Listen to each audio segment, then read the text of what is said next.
What's going on, guys? Dave here, working on a 2000 Harley-Davidson Road King. This good old girl here we've had for several years. It has, about 30,000 miles. We ride it fairly regularly, but we hadn't ridden it much since, it was wintertime. It gets kind of cold here in Atlanta, so we didn't do much riding since last fall, really. So this bike sat for a few months.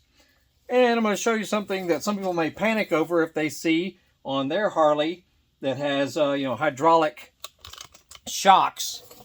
Like if you look on the ground here next to your brake rotor, now it depends on which side your air shock valves are on. They're on the right side of this bike. But if you notice some drips of fluid right around this valve area on the ground, don't panic. Hopefully it's not that big a deal. I'm going to show you how we solved it real quick. It's basically the fluid in it, and there's not enough air pressure in the system. There has to be at least 30 psi of air to hold back the hydraulic fluid. So unscrew your little valve caps here, just like any other air valve cap. Now the issue is that some people think you have to buy some really fancy, they think you need to have some fancy air tool to be able to use these, because it's very short. There's not much room to put a typical air chuck on it. Here's what you do. Take you either a 13 millimeter or a 1/2 inch socket. There's a nut that holds the air valve, the valve core or valve stem in place. Just take this nut off right here. Now it can pop out and you got a lot more room to work with as far as putting a typical air chuck on it. And you need one that you can bleed. One like this that has an air gauge on it that you can bleed out right there. Something like that. I mean, you could use any kind, really, but it helps if you have something that you can bleed with in small increments. Okay? And see on our gauge right there, needs to be no more than 30 psi. So about right there. And mine had almost no psi. So that's why it was leaking fluid. It's because the fluid itself was what was left in the system. And that's all there is to it. And then do the same thing to the other one right there. And then put them back in place. No big deal whatsoever. I saw little drips of hydraulic fluid on the ground and some of it on the tire too. And if it's been a problem for you for a while, it can hurt the rubber of the tire. It also hurts the rubber of the little boot.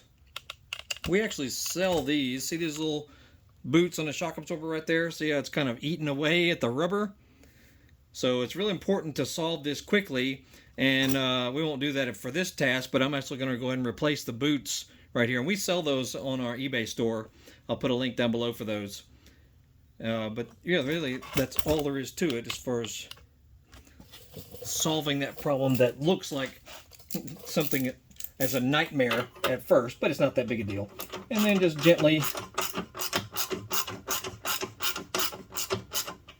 tighten her back down. You may have to use a wrench.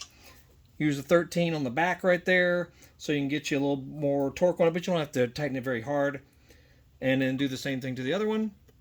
30 psi is typical of air, and that's all there is to it. Oh, and for the back side, the little nut back there, it's a 13 millimeter to be specific, so that you can hold that down and gently snug down the nut. And then we'll replace these little shock boots that go like this.